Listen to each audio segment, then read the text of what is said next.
Hello, and welcome back to Planet and the People. It's been a while. Next series is actually going to come back in December. This is only a little one off, and I am introducing it standing in the middle of a very cold and very muddy park in London this time.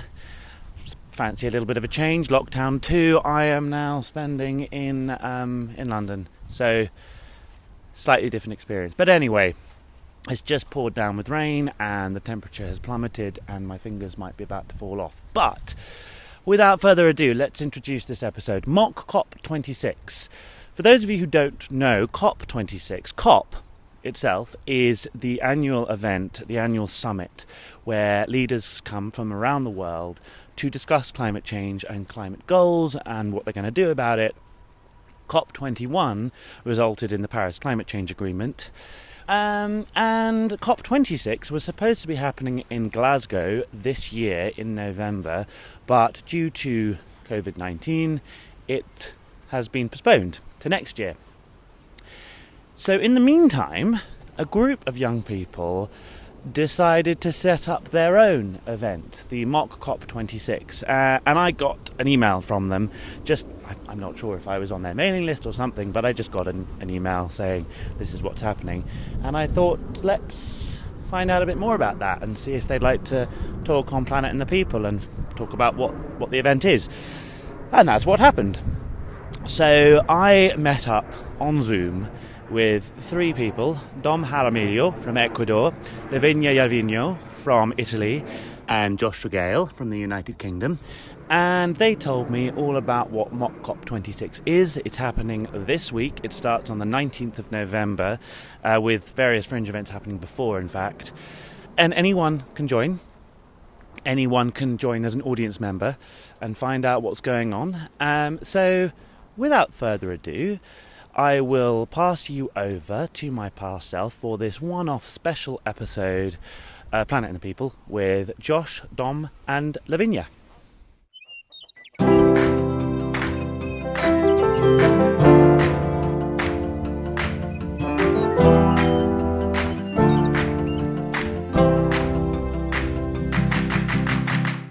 Thank you very much for joining me, Dom Jaramillo, Lavinia Lovino, and Josh Tregale, to talk about Mock COP26, which is going to be starting, I'm going to say this week, because I'm going to release this on Monday. So I would like to start by, I'm going to ask you all a bit about yourselves in a bit, but first of all, I'm going to put a question to one of you. COP26 itself, for those people who don't actually know what COP26 is, how would you describe it? Great. COP basically stands for Conference of the Parties, which basically means that all the politicians from different parts of the world are coming together in the United Nations headquarters every year at the General Assembly Hall, and they're all speaking about the same matter, with COP being the climate change and the climate crisis. 26, as this is 26th edition of this conference, this 26th, in which this conference is taking place. Because COP21 was where the Paris Agreement came about. What would you, three of you, I'll ask each of you actually, what would you like to come out of COP26? I feel that, as you said, the Paris Agreement took place in the COP21, and since then we don't really have great news. So many great things happening within the Paris Agreement, but there's still so many work remaining to do, and we really are hoping to do this year and to work this year in that. Josh, any specific policies or things that you would like to come out of COP26? I think it'd be really great if world leaders could start talking about education's role in dealing with the climate emergency, in really enabling young people to understand the problems that will be facing us and the steps that we as young people and as future leaders, and in fact, as Dom would say, leaders of the present day, which I really love it when you say that, but that we would be able to understand what is needed and the steps that we can take. I feel like if we all understood climate change better, we would take it so much more seriously than it currently is taken, because the impact it has on people's lives is so crucial and so devastating in many cases that I feel like we would take it more seriously. So I think I'd love to see education talked about it. And of course, there'll be the usual I'd love to see carbon reduction targets made better and for net zero to be made sooner. And Lavinia? I think any detailed policy coming out from COP26 will actually be a victory. As Dom said before, we haven't seen any action being taken since the Paris Agreement. So in any sector, if we're talking about the economy, if we're talking about education, if we're talking about health, if we're talking about, I don't know, anything, nothing clear has been made up until this point so that we could say, okay, we have a policy about that, or we have a policy about this other thing. Nothing concrete has been done. So I think that a clear line upon we could act, a clear way with which we could actually face the climate crisis would be a really, really good achievement coming out from COP26. So in the very first episode of this podcast, I spoke to Professor Mark Maslin, who's a climatologist, and he was saying that he's actually quite glad that COP26 has been postponed because it gives everyone a chance to get their stuff together and to be like, right, we need to have a plan. But we don't have COP26 happening this month. We have mock COP26 happening. So can you tell me about what is mock COP26? So mock COP26 is an event which is filling the void left behind by the postponed COP26, and it's going to be mirroring lots of what happens and would normally happen at a COP summit.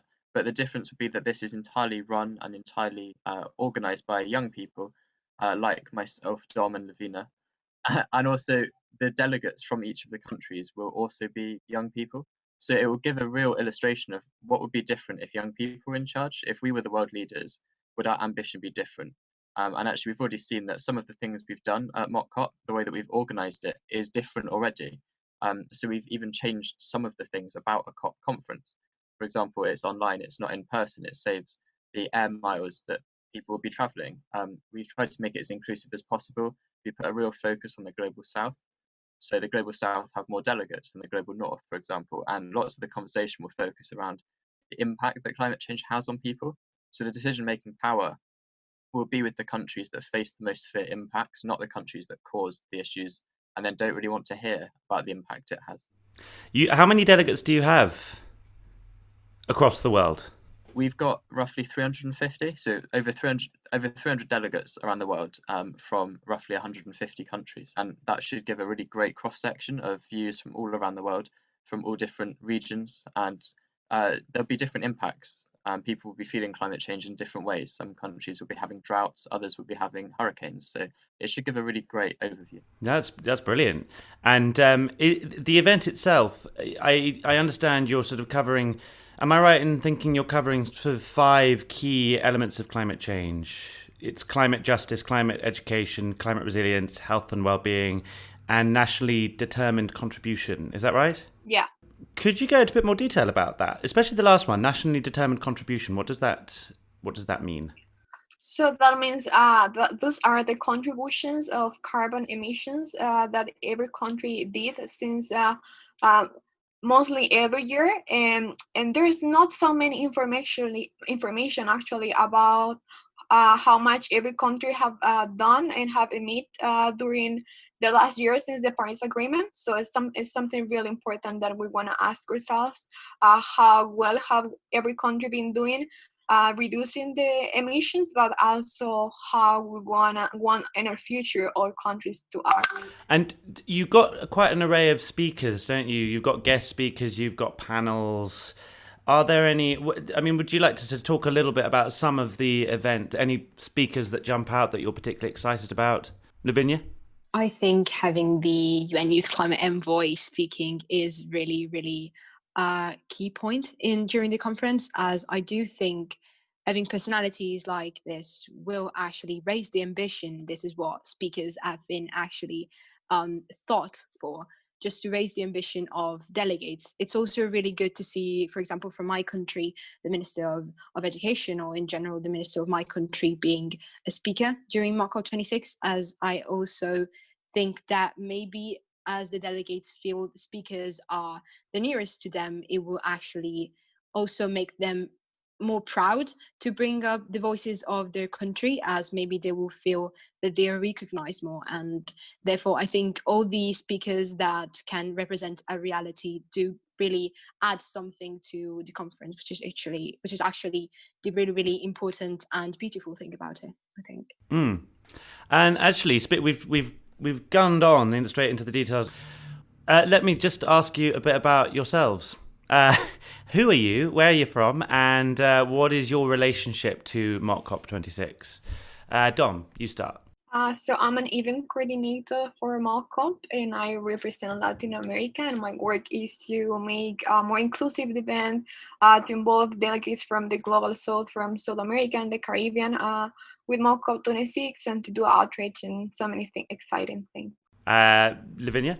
I am from Italy, and my role in Mock COP26, I think my relationship with it is basically I try to help wherever I can. I'm a person that's really busy, so I'm not just a coordinator like Dom and Josh are, but I'm a volunteer organizing the event and trying to give help wherever I can, and also a delegate attending. So I'm going to be attending the conferences and also giving the high-level statement at the middle of the conference for my country, representing Italy. So I think that's really, really exciting, and I'm really, really looking forward to it.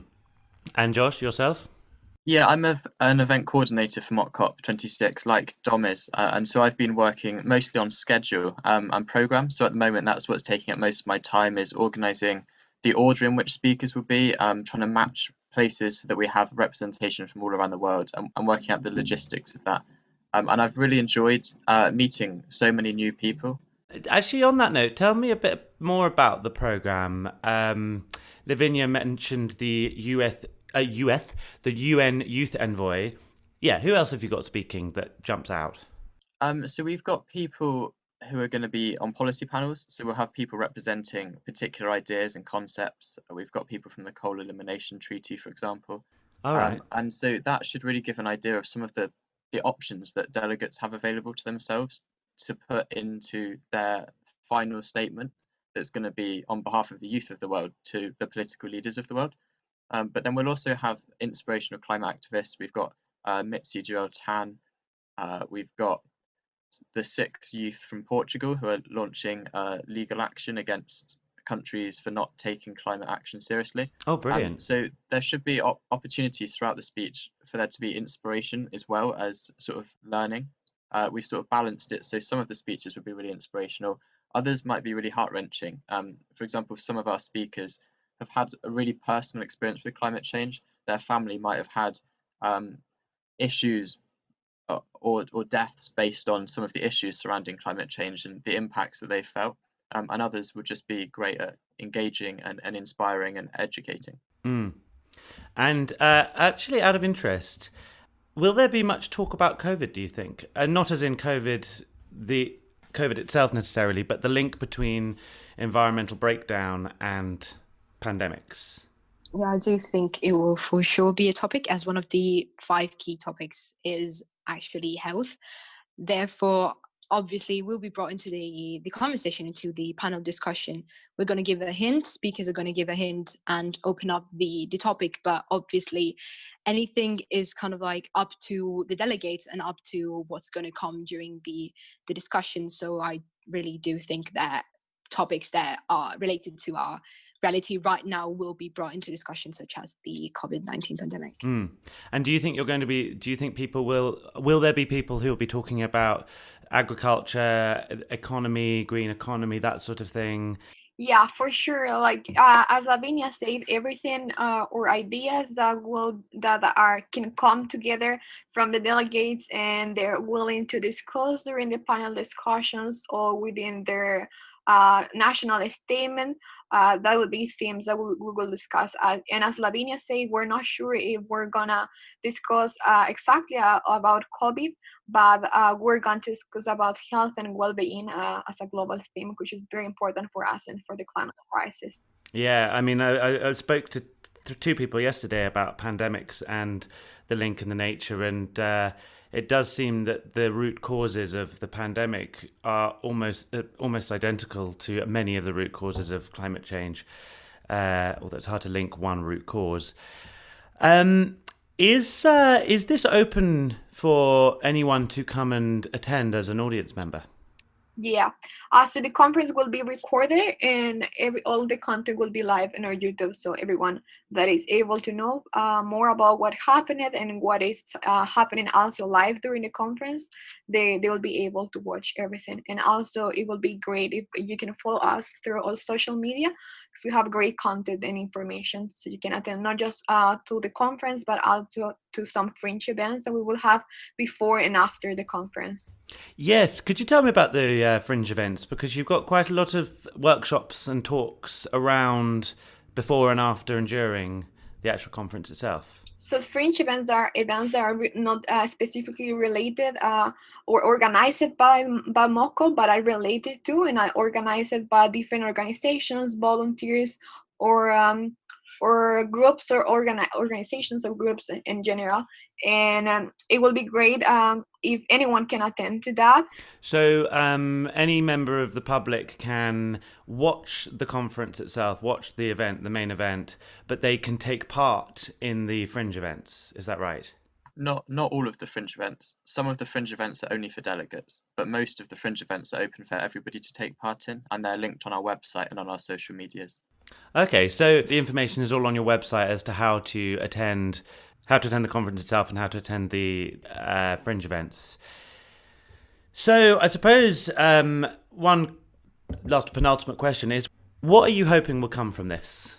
I actually hope that we will take out the most collective view over the climate crisis of the last few years. I do also hope that MOCO 26 is going to be a key point in history, as it is something that was actually thought to be a wake-up call, as we know we're failing, and we have to show political leaders the fact that we are failing. And once this is done, we cannot deny this failure anymore. Once this is done, this will eventually bring us to action. So I think what we could hope to get out from MOCO 26 is the determination, is the willpower, is will to take that step further, to just say we're failing, we don't want to go towards extinction anymore. We need to do something about it, because we are already seeing the effects of the climate crisis right now, and this will only get worse. So I do think that MOCOP 26 will actually have the potential to be something great and to start that change that I think everyone is hoping to see in the political scene, and not only. So I think that is a really great thing to hope. Do you know if you have much political presence at the event? Any sort of people who work in politics and who influence that area who are going to be there? Yeah, we had a call with Jamie and a person from the delegation of Italy that represents Italy at COP itself. Okay. And we are having the Minister of Education, I believe, the Italian Minister of Education. No, it's not the Italian Education Minister. We've got the Italian Minister for the Environment, Land and Sea. Yeah, and as Italy is the co-hoster of the COP26, this will also mean that MOCOP 26 will actually have, as you said, a presence in the political scene, at least in the Italian political scene, and therefore during COP26, so that this will have a link with COP26 as well. So I think that could be actually thought as a kind of influence over the political scene, and of course over COP26 itself. Yeah, that's brilliant. Any thoughts from Dom and Josh as to what you are hoping will come from this? Yeah, so I hope that world leaders will look at the ambition that young people show during this conference, and they will take some of that and they will look at it. And when it comes to COP26 next year, they will see the urgency and they'll see that our generation are calling for much more ambitious change than they're currently committing to. And my hope is that, and I'm sure all of our hopes, is that when it comes to next year, COP26 will be a real success and the world will really just unite over the fact that we've just overcome a pandemic, which we've seen the link that countries have between each other, and that we can really build on that sort of global unity and look at this problem of climate change that affects everybody in the world. It doesn't matter which country you're in, at some point it's going to affect you. And that real sense of unity, and with the increased ambition that the COP26 will be a real success, I think that's really the ambition of all of us, is that they are more ambitious. Yeah, And Dom, what about yourself? I'm really willing to involve the global south, especially my region, that is Latin America and the Caribbean, because I feel very unrepresented during the past COP. So I'm really hoping to have more representation, to hear the voiceless, and also to have a more collective view of what everyone from my region think about the currently climate crisis, but also what we want for the future, because it's actually our future what will be discussed during the COP. So I'm really, really hoping to involve everyone. Do you think this might be a regular thing? You might do a mock COP every year to go alongside the COP? I mean, that's a sort of a work in progress. We don't have a definitive answer to that. If there's interest and if there's people that want to do it again, I'm sure it can be organised to happen again. Because I think we've seen through this the organising power that young people have, just the way that we can, within a couple months, have over 800 people wanting to take part in mock COP. There's definitely appetite. So if people want to do it next year, I'm sure that could happen. But we don't have a plan with the current team to do it next year. It's likely that it will be almost the responsibility of the country hosting COP next time. So this time it was the UK hosting COP in Glasgow. And so the core organising team, when it started, was based in the UK. The charity that's supporting us is Students Organising for Sustainability, which is a UK-based charity. So I guess it would be up to the country or an NGO in that country to see about doing one next year. But we'll be looking forward to it if it happens. Yeah. So I'm going to finish up with a question just about climate change in general. How are you all feeling about climate change in general? Are you feeling good? Are you feeling scared? Are you feeling like things are happening in the right direction? I don't think they're going in the right direction right now, and that's obviously everyone knows that. And I especially can feel it now because I'm Ecuadorian, but I've been living in Costa Rica the last years. And I had my first hurricane a couple of weeks ago. I saw in this month that when Josh and I and the other organizers been organizing and coordinating mock-up, we saw how many of our other coordinators were also struggling with the climate crisis, with the typhoon, and with different things.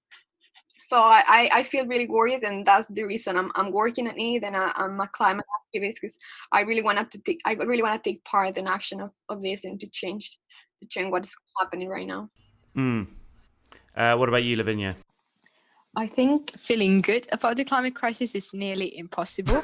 I do know that, as Dom said, we are not doing enough, and that's no doubt. But I do also think, and I do also know that mobilization and that awareness and actually tackling of the climate crisis has definitely increased in the last 2 years. So I do think there is the potential to do something. If we only wanted to do something, we could actually be doing so much. So I'm waiting for that step. I'm waiting for that change. I do know that the situation is dramatic right now, and that, of course, not everything will go away in just a few days because everyone is going to change their mind. But I also do know that everything has been going better lately. Maybe not as Dom said about typhoons and hurricanes and droughts and stuff, because that's going to get worse, and we know it's, even if we do something right now, we're not going to see the effect of it right now. But I also do know that there is the will to do something from so many people, and I think that politicians cannot deny this anymore, so that actually there is a really, really good chance that we could go in the right direction in the next months, years, in time. It's one of those things, isn't it? Someone said to me once that if a human life expectancy was 300 years rather than our normal life expectancy, we would have sorted this by now, because it would be happening in everyone's lifetime. Josh, how are you feeling about climate change? Well, climate change itself, I feel terrible about, and it's a dreadful thing. But I'm optimistic that changes, like, we're going in the right direction. I mean, we saw recently that the next American president is planning, the next US president is planning to come back into the Paris Climate Agreement. So it's a bit of a dip when the US, I need to stop saying America, when the US left the Paris Climate Agreement. But now they're planning to rejoin again. That's a step in the right direction. I'm optimistic that if that trajectory continues, Joe Biden might push for more climate action. We've seen China starting to talk about it. So I'm optimistic that we're going in the right direction. It's just how quickly. we are going in that direction. And I think that's really our hope, is that Mock COP can speed that up and increase the speed and the timeline for when that ambition comes into an opportunity that actually meets and is comparable to the crisis that we're facing. Well, thank you very much, all three of you, Josh Tregale, Lavinia Lovino, and Domenica Jaramillo.